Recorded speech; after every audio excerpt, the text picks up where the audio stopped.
तुमच्या मोबाईलमधील WhatsApp chats, photo, contact, location हे सगळं नेमकं कुणाच्या ताब्यात आहे?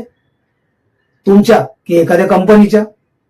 आणि जर कंपनीने तुमची माहिती वापरली तर तुम्हाला न्याय कुठे मिळणार? याच प्रश्नावर भारताच्या सर्वोच्च न्यायालयाने मेटाला दिला मोठा इशारा. 2021 साली व्हॉट्सअपने आपली नवीन प्रायव्हसी पॉलिसी जाहीर केली.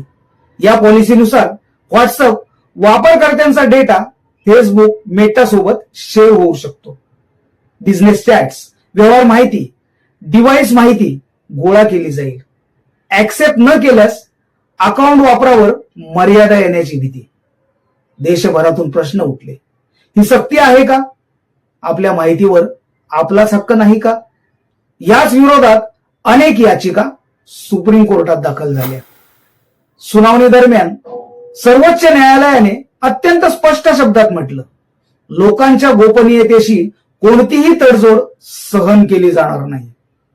कोर्टाने मेटा आणि व्हॉट्सअपला विचारलं, भारतीय वापरकर्त्यांचा डेटा कसा सुरक्षित आहे? तो परदेशात साठवला जातो का? लोकांना खरंच पर्याय आहे का? कोर्टाने स्पष्ट सांगितलं, कंपनीचा आकार मोठा असला तरी नागरिकांचे हक्क मोठे आहेत. सुप्रीम कोर्टाने पुन्हा एकदा 2017चा ऐतिहासिक पुट्टास्वामी जजमेंट आठवला. त्या निर्णयात न्यायालयाने सांगितलं होतं, गोपनीयता म्हणजे फक्त घरातील गोपनीयता नाही. मोबाईल डेटा, वैयक्तिक माहिती, डिजिटल वर्तन हे सगळं प्रायव्हसीचाच भाग आहे. हा संविधानातील कलम 21 अंतर्गत मूलभूत अधिकार आहे. म्हणजे तुमचा डेटा, तुमची ओळख, तुमचा हक्क. कोर्टाने अप्रत्यक्षपणे एक मोठा संदेश दिला. भारत फक्त मार्केट नाही, तो एक संविधानिक लोकशाही देश आहे, जिथे कंपनीपेक्षा नागरिक मोठा आहे, नफ्यापेक्षा हक्क मोठे आहेत, टेक्नॉलॉजीपेक्षा कायदा मोठा आहे.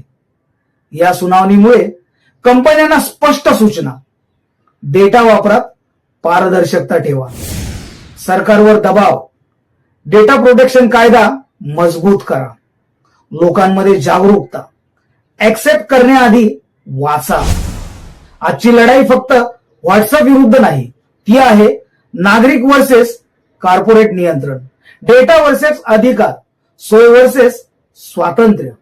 सुप्रीम कोर्टाने स्पष्ट सांगितलं, डिजिटल युगात सुद्धा संविधान जिवंत आहे.